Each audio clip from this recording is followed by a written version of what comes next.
नमस्कार, आप देख रहे हैं कच्चा चिट्ठा। मैं हूं आपके साथ प्रीति रघुनंदन। पाकिस्तान की सेना के खिलाफ बगावत अपने चरम पर पहुंच चुकी है। अब हालात ऐसे हो गए हैं कि पाकिस्तान की पुलिस बाजवा के बुजदिलों को दौड़ा दौड़ा कर पीट रही है। पाकिस्तान की फौज को स्थानीय पुलिस के हाथों मार खानी पड़ रही है। आपको जानकर हैरानी होगी, लेकिन पाकिस्तान में पुलिस और सेना के बीच घमासान छिड़ गया है। और ये पूरा बखेड़ा तब खड़ा हुआ जब इमरान खान ने बाजवा के साथ मिलकर नवाज शरीफ के दामाद सफदर अवान को गिरफ्तार करने के लिए सिंध पुलिस के आईजी से जबरदस्ती दस्तखत कराए। हालांकि ये मामला दब जाता, लेकिन इससे जुड़ा एक ऑडियो क्लिप सामने आने के बाद पाकिस्तान में आग लग गई। बम, गोली और बारूद का दौर शुरू हो गया।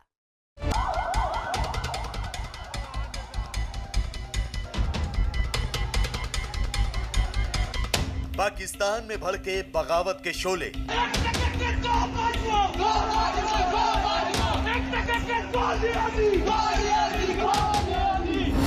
कहीं गोलियों की गूंज,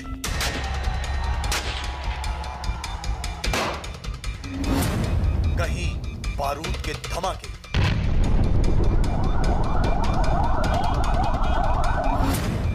कराची की सड़कों पर छिड़ा गृह युद्ध। पाकिस्तान सेना और सिंध पुलिस के बीच संग्राम। पाकिस्तान में 18 अक्टूबर से शुरू हुआ सियासी संकट महज 72 घंटों में ही गृह युद्ध में बदल गया। कराची की सड़कों पर आग लग गई। पाकिस्तान सेना और पुलिस के बीच सड़क पर जंग शुरू हो गई। शहर में धमाकों की गूंज सुनाई देने लगी और कुछ घंटों में पूरे शहर में चीख पुकार मच गई। पाकिस्तान के मशहूर शहर कराची में हुआ यह धमाका उस गृह युद्ध का सिर्फ एक छोटा सा हिस्सा है, जिसमें पूरा शहर ही नहीं बल्कि पूरा पाकिस्तान जल उठा है। पाकिस्तान में ऐसा पहली बार हुआ है कि सेना और सेना प्रमुख के खिलाफ सड़क पर नारेबाजी हुई।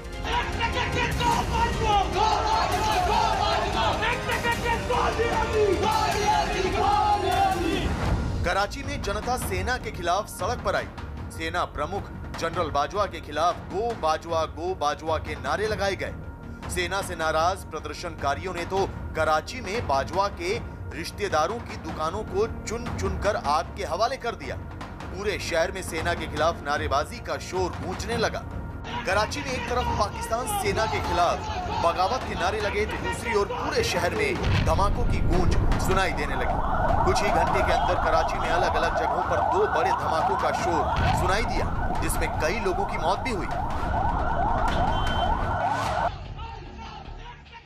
कराची में पाकिस्तान सेना के खिलाफ भड़के गुस्से का यह सिर्फ एक पहलू था, लेकिन इसका दूसरा पहलू और भी खौफनाक है, क्योंकि पाकिस्तान सेना के खिलाफ सिर्फ जनता ने ही बगावत बुलंद नहीं की है, बल्कि कराची में तो वर्दी वालों के बीच ही जंग छिड़ गई।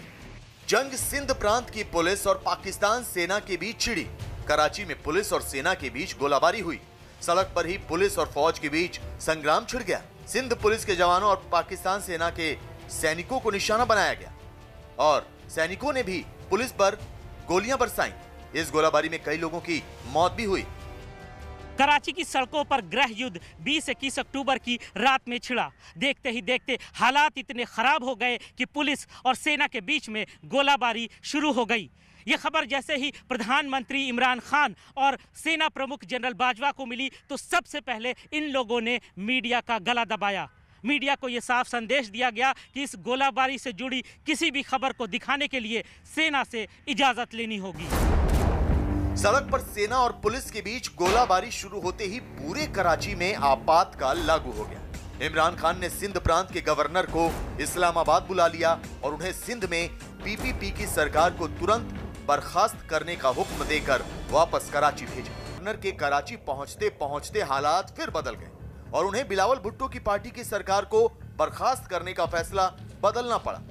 तब तक कराची ही नहीं, पूरे पाकिस्तान में इमरान खान की सरकार और बाजवा की सेना के खिलाफ बगावत के शोले भड़क उठे और पाकिस्तान के टीवी चैनल्स पर कराची के पल पल बदलते हालात पर चर्चाओं का दौर शुरू हो गया। पाकिस्तान में शुरू हुए गृह युद्ध की आग अब भी जल रही है। इमरान खान की सरकार और पाकिस्तान सेना के खिलाफ जनता का उबाल लाख कोशिशों के बाद भी थमने का नाम नहीं ले रहा। लेकिन सबसे बड़ा सवाल ये कि इस गृह युद्ध की चिंगारी भड़की कैसे। दरअसल इमरान खान के खिलाफ 11 विपक्षी दलों ने मोर्चा बनाया है। विपक्ष का गठबंधन देश भर में इमरान सरकार के खिलाफ रैलियां कर रहा है। 18 अक्टूबर को कराची में गठबंधन के नेताओं ने एक रैली की। उसकी अगली सुबह यानी 19 अक्टूबर को पुलिस ने पीएमएल नेता और नवाज शरीफ की बेटी मरियम नवाज के पति कैप्टन सफदर को गिरफ्तार कर लिया। पुलिस होटल में मरियम के कमरे का दरवाजा तोड़कर दाखिल हुई और सफदर को गिरफ्तार किया। इस गिरफ्तारी को लेकर बात इतनी बढ़ी कि गृह युद्ध छिड़ गया। मरियम नवाज के पति की गिरफ्तारी को लेकर जनता का गुस्सा भड़कने की सबसे बड़ी वजह इमरान खान और सेना प्रमुख कमर जावेद बाजवा की दादागिरी है। दरअसल इमरान को विपक्ष के गठबंधन की मुहिम से अपनी कुर्सी खतरे में नजर आने लगी। गठबंधन के नेताओं ने खुलेआम इमरान को सेना की कठपुतली करार दिया। वो आपसे मुखातिब नहीं होता, वो हमसे मुखातिब होता है और अवाम तो और या वो उनसे मुखातिब होता है जो उसको लेकर आए हैं। अवाम से वो मुखातिब नहीं होता। मैं ना इमरान खान का नाम लेना पसंद करती हूं, ना उस जाली इंसान को मैं वजीर आजम मानती हूं, ना मैंने उसकी जाली हुकूमत को कभी तस्लीम किया है। सरकार और सेना के खिलाफ तेज हुई विपक्ष की मुहिम को दबाने के लिए इमरान खान और बाजवा की जोड़ी ने पर्दे के पीछे रहकर अपनी साजिशों को अंजाम देना चाहा। इसके लिए साजिश भी बेहद शातिर तरीके से रची गई थी, लेकिन इमरान और बाजवा की साजिश के मोहरे एक ऑडियो क्लिप और एक वीडियो के सामने आने से ढेर हो गए। इसी के बाद कराची में ऐसी आग लगी कि पाकिस्तान सेना को अपने ही देश में हथियार डालने पड़े। पाकिस्तान में पुलिस और सेना का आपस में भिड़ना कोई छोटी मोटी बात नहीं है। आशंका जताई जा रही है कि इस पूरे घटनाक्रम के बाद इमरान खान की कुर्सी जा सकती है, इसीलिए क्योंकि विपक्ष ने अब इमरान के साथ बाजवा के खिलाफ भी जोरदार तरीके से हल्ला बोल दिया है, जिसके दबाव में आए पाकिस्तान के सेना प्रमुख कमर जावेद बाजवा को कराची हिंसा की जांच के आदेश देने पड़े। मतलब ये कि विपक्षी दलों के विद्रोह से सेना भी हिल गई है और वो अब अपनी साख बचाने के लिए इमरान की बलि भी ले सकती है। ऐसा हुआ तो पाकिस्तान के इतिहास में एक और काला अध्याय जुड़ जाएगा। एक बार फिर पाकिस्तान में तख्ता पलट होगा, जिसके नतीजे गंभीर भी हो सकते हैं।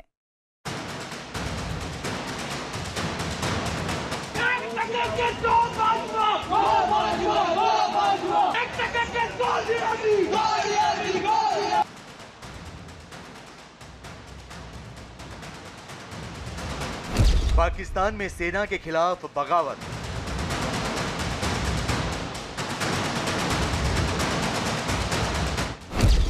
पुलिस ने सेना के खिलाफ उठाए हथियार।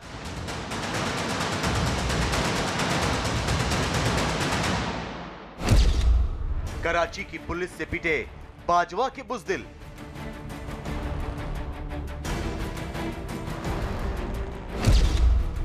पाकिस्तान सेना ने अपने ही देश में डाले हथियार।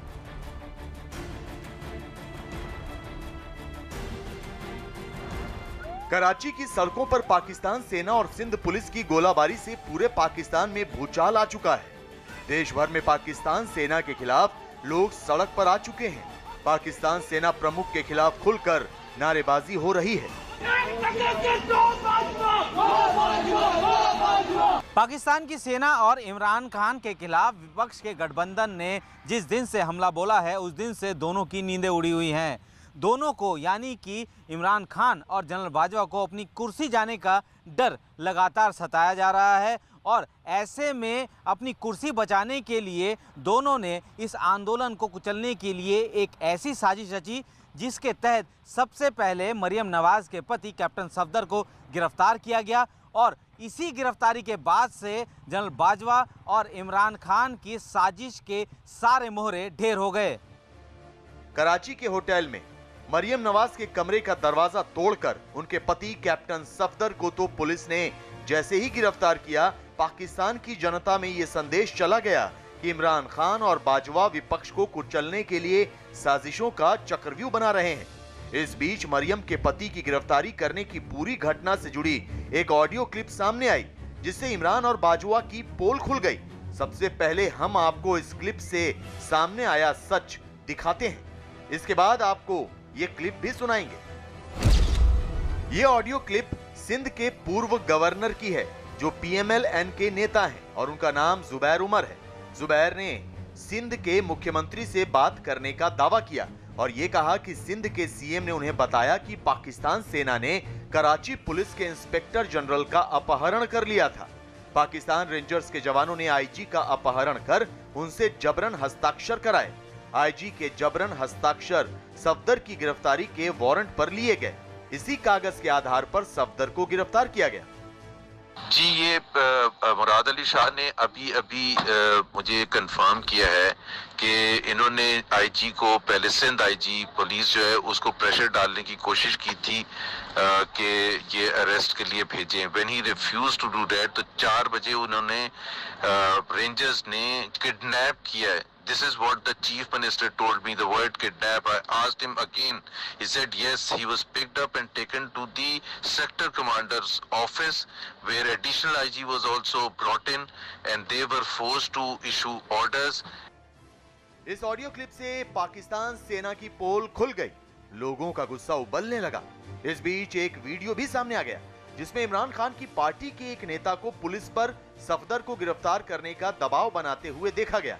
ये नेता इमरान खान की धौंस दिखाकर पुलिस को ये धमका रहा है कि वो मरियम नवाज के पति सफदर को गिरफ्तार करे। मैं आपको FIR रिसीव कर दी हमने दरखास्त का कोई कंसेप्ट नहीं है सर। आप 154 का बयान रिकॉर्ड करेंगे, ये तो आपकी आसानी के लिए लेके आए हम आप एप्लीकेशन। ले आए ना। हाँ, तो आप 154 का बयान रिकॉर्ड करेंगे। नहीं, हमने FIR कटानी है। हम FIR काटेंगे। इतना बड़ा मतलब आप लोग मदार कायद की तकद्दुस की आपको परवाह नहीं है, इसलिए कि आपकी ये अलाइंस में है। PMLN और पीपल पार्टी का रिश्ता है। सिंध में पीपल पार्टी की गवर्नमेंट है, पुलिस पीपल पार्टी के अंडर में है। बस ठीक है, हम FIR कटाएंगे। हम पाकिस्तान के असास के रखवाले इमरान खान के सिपाही हैं। इस वीडियो और इससे पहले आई ऑडियो क्लिप से ये बात साफ हो गई है कि मरियम नवाज के पति की गिरफ्तारी एक साजिश के तहत की गई थी, जिसमें पाकिस्तान की सेना और इमरान खान दोनों शामिल थे। पाकिस्तान की सेना और इमरान खान के इस साजिश के सामने आने के बाद पहले से ही उबल रहे लोगों के अंदर गुस्से में और उबाला आ गया, जिसके बाद कराची की सड़कों पर कोहराम मच गया।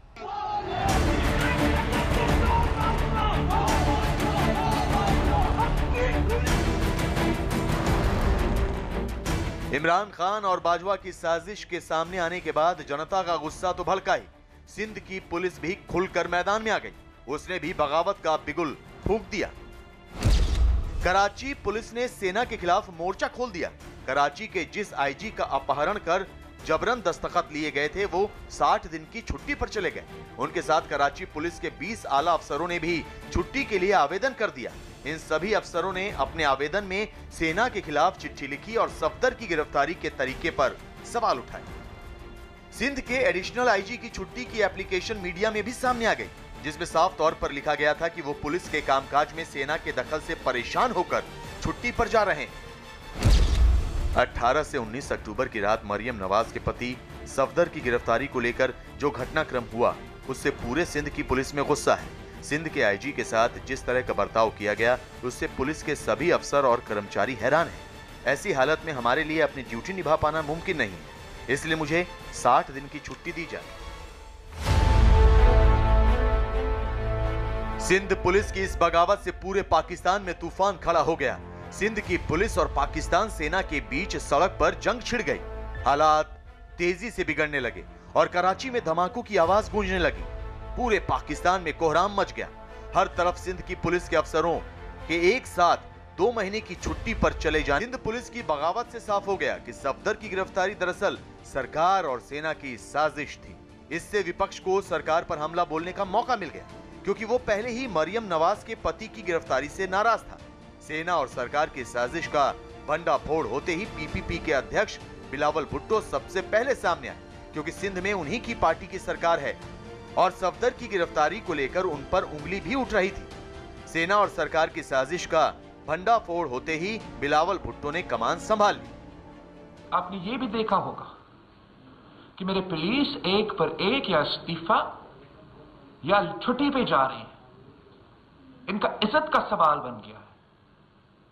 मेरा इदारा का the police is an institution that we want to function independently. हम नहीं चाहते हैं कि सियासी इंटरफेरेंस हो। मगर इसके ये नहीं मतलब कि कहीं और से हम इंटरफेरेंस बर्दाश्त करेंगे।